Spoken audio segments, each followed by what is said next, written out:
Hi guys, good day. My name is Love D. Ang hirap naman. Kasi usually, ini-intro ko na po yung video ko by saying my real name, which is Love Brand. So anyways, it's been a while since I made a vlog na kung saan nagsasalita talaga ako. And for today's video, I will be reviewing a new mic na gagamitin ko rin for my future vlogs, which I ordered in Lazada and in-introduce din ng vocal coach ko po. Yes, vocal coach. And kailangan ko po kasi siya for singing workshop. Kasi ang pangit kasi ng hindi ko siya sabihin totally pangit, pero yung audio ko po sa laptop is hindi siya sapat para ma-judge yung voice ko and hindi siya talaga maintindihan. So, kailangan natin ng mic for the laptop. Okay lang sana kung sa cellphone lang ako gumagamit for the vocal lessons, pero kailangan kasi sa laptop. So, yan. Binili ko talaga yung bubble wrap. Hindi na ako kita. Ayan. Ayan. Buksan na ko na rin siya. By the way, this is a microphone from Fine, which is, in-introduce siya, lalaki na siyang videos na nag-i-email sila sa mga vloggers, content creators na madalas nag-review ng mga mic, microphone, and ano susunod? Kasi tingin ko, sobrang dami na review, so why not make one for me? So, kahit na hindi nila ako email, kasi hindi naman ako known for reviewing microphones. I just did kasi baka kailangan ng mga ibang taong mag-vlog, mag-game, pwede siya pang gaming, pwede rin pang pagkakanta ka, singing videos, gano'n. Mukbang, pwede. Gusto mo yun. Introduce ko natin yung steps. Kailangan Marisan, nabuksan ko. Sorry, medyo tayo yan. Kasi, bumiyaya ako sa isaan ay ko rin kasi po nalamig dahil pinibigis ko rin lahat na.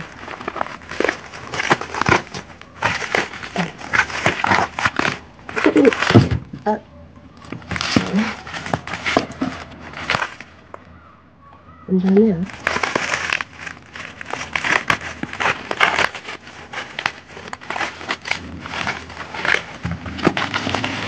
In fairness, yung packaging, doble. Yun ang magandang packaging. Kasi fragile siya. Ayan. Saan ko rin ito? Sa bodega tayo. Ayan, pakita ko sa inyo. Ganda! So, bago natin siya totally buksan, basahin muna natin. A6V 5-pine Amplitude gaming microphone talaga siya. As usually, para sa mga naglalaro. Pero maganda rin naman siya for vocals kasi tinas naman siya ng ibang reviewers. Convenient function keys, yung volume niya, ipakita natin mamaya. Built-in sound card. Gusto niyo yun, may sound card na agad. Tapos Radiant RGB lighting. Yan. Well, uunahan ko na kayo, yung lighting niya is hindi pa siya nakakontrol. So, nag-introduce din sila ng another 5-pine na halos parehas niya ng functions, maliban sa meron siyang saksakan ng headset and wala siyang ilaw. Pero sana mag-introduce na sila ng pwedeng i-control yung yung Radiant RGB nila, yung lighting. LED, hindi ko naman tawag ba yun. Sorry. And quality check, approved din po siya. Binili ko siya sa on-air. Play game. I-mirror ko itong buong video for that. Ano pa ba? Made in China. Baka ito nabasa. Ayaw din. Kailangan natin ng bagong camera. para magawa natin yung focus na yun sa mga feature makeup videos. As you can see, naka-makeup ako ngayon. Sana nagustuhan nyo. Popost ko din yung video makeup ko sa short videos. Dami tayo, no? Siyempre, bakasyon na. Daming gagawin. Paano ito buksan? Dito? Dito.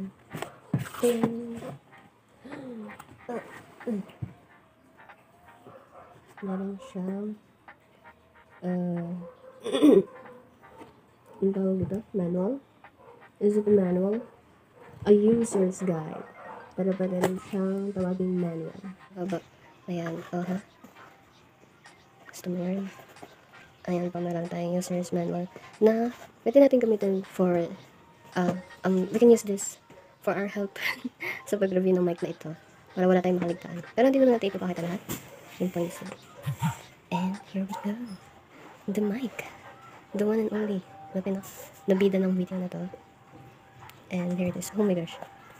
Nakalugtong na yung pop-up filter niya. So, parang dalawang gamit na lang siya.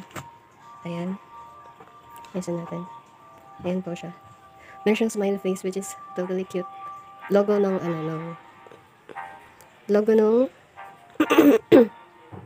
logo ng ating ng Fifine. Ayan po siya. Ito yung knob. Yung volume knob. Ayan, naiikot. Panis. Gusto mo yan. Tapos ito natin idudugtong yung stand. So, itabi natin. Ito ang cord. USB cord po siya. And, ayan, meron siyang strap ng Fifine. Tapos ito, ayan. Hala. Ano to? Hindi ko alam to. Hala, Type-C ba to? Shemai. Okay. I don't know what is this called. Pero update ko na lang.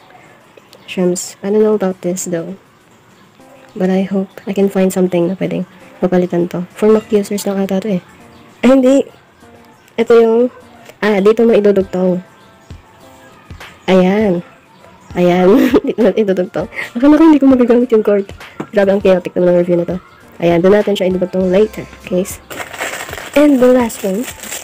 Ito yung furnace, ang bigat yung metal niya, ang bigat. Ito po yung ating dakilang stand. Which is, ang hirap niya buksan kasi nakaano ako. One by one. Okay.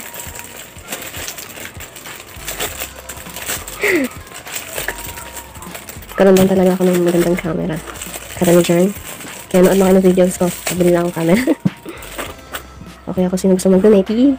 Hala, ang ganda ng stand niya. As in, metal talaga siya, ang bigat niya. Just like what other reviewers said, na mas mabigat yung stand and made of plastic tong microphone. Which is a good thing kasi hindi siya babagsak lagi or ma-out of balance. And by the way, yung pop-up filter dito is made of kind of metal. Akala ko ano siya, made of tela. Ganon.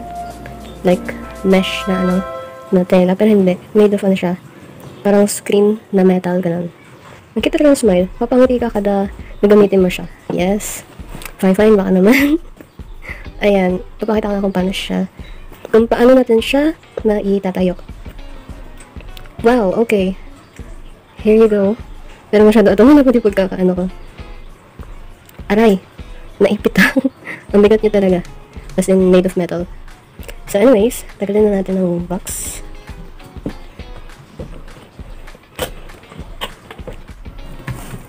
Dito pa yung box para lagi nyo makita. And yung sa shop na kung saan ko binili, ito yung logo.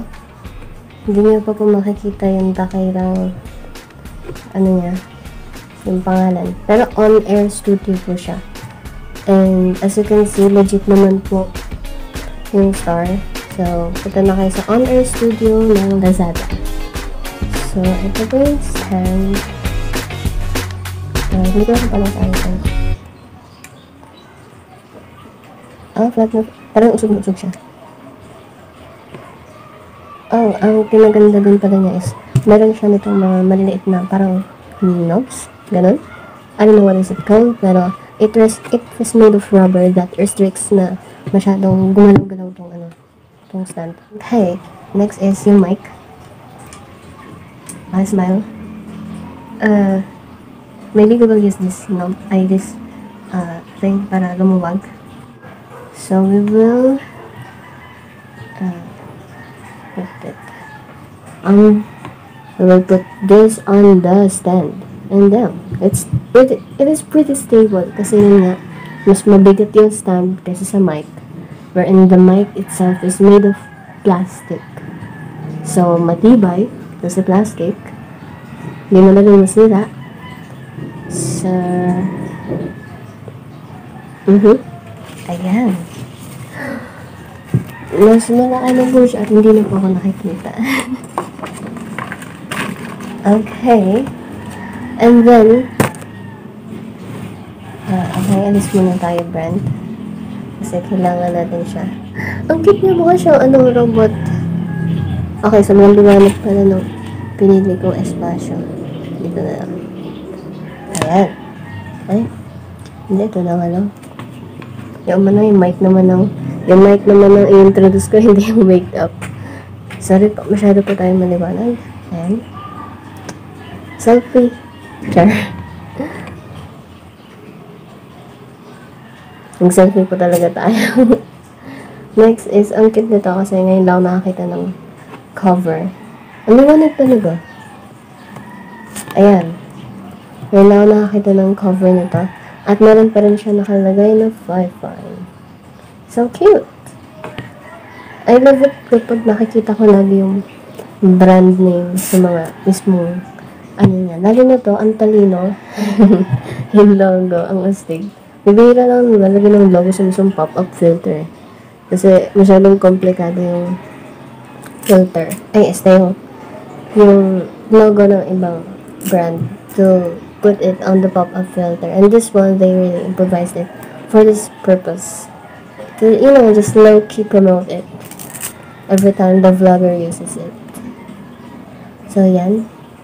Ayan, meron na naman ulit. Ang cute talaga. Ang cute. Tanggalin na natin pang cup. And we will put the cord here. Yung inakala kong hindi ko magagamit. Yung pala magagamit natin. Lalagay natin siya dito sa likod. And it is really nice kasi nasa likod siya and hindi siya makakaabala kapag gagamitin mo, like, hindi nakaka-restrict ng movement for the cord. Kasi, diretso lang siya. Dito ka magsasalita sa front of the camera. Dito ka magsasalita sa front of the camera. Then, dito yung saksakan ng cord. So, yung cord mo is pag ganun lang. Nasa likod lang siya. It will not restrict you anything because of through the cord. So, saksak na po natin siya. Oh, okay. Kinakabahan ako. Ayan. Okay. Siyempre, bago. So, medyo narrow talaga yung espasyo lalagyan na ng cord. Ayan. Hello po. Hindi ko alam kung naririnig nyo kasi medyo malakas yung fan ng laptop. But, since we moved not to another house for the laptop. And the final review. The joke lang. Maraming pang part ng review na ito hindi pa natin discuss. So, let's start. Again. No, just continuation. Just the continuation. And isasaksak na po natin siya sa laptop. Okay.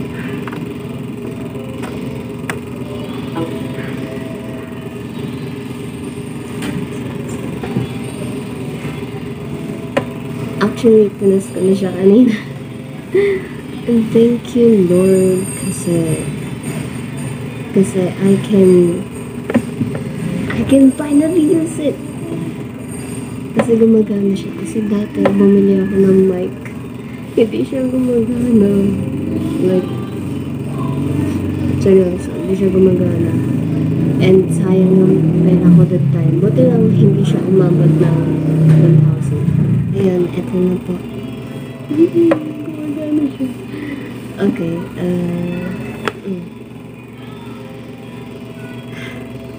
so, para masabing, by the way, pag umiilaw siya, naka-on yung mic. Pero pag i-mute niya, itatap niya lang yung ibabaw at mawawala yung ilaw niya. O, diba? 5 lang yan. Char. Grabe ako mag-review. Ayun o. Ang gaan niya kasi made of plastic. So, ito ang bigat talaga ng stand. So, now let's actually try it. So, maghanap lang ako ng app dito to record my voice.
Ayan. So, hi guys. So, ito po ang boses ko through the microphone. And okay siya. Naririnig ko yung boses ko through my headset. And di ko na napakita kung paano siya i-organize kapag walang napipick up na sound. Kasi kanina nung sinaksak ko, walang sound. But ngayon, meron na. Depende kasi yun kung naka-Windows or Mac OS. So, i-mute po natin siya. Up lang po.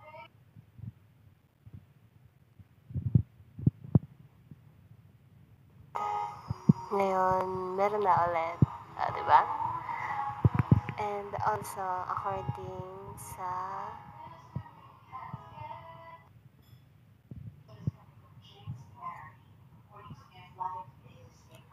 so, another thing is that you can speak like this 7 inches apart para hindi tayo laging nakasubsob. And pwede siyang mag-iba ng volume through sa knob. Ba mahina. Pero pag i-adjust natin ulit, ayan, lumalakas. Tapos ito yung tunog natin pag itatalikod ko yung mic. Yan. At mahina din siya. Kasi ang mic niya talaga ay nandito sa harapan kung nasaan yung pop filter. And next one.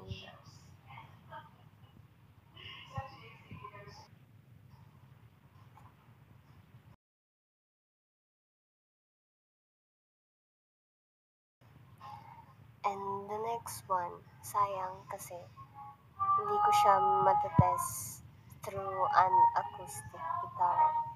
Kasi wala tayong gitara. Pero when you search some other reviews, maganda yung tunog niya. Like, I swear. Like, na-in-love agad ako. Totally. And since it is known as a gaming microphone, I will use my keyboard.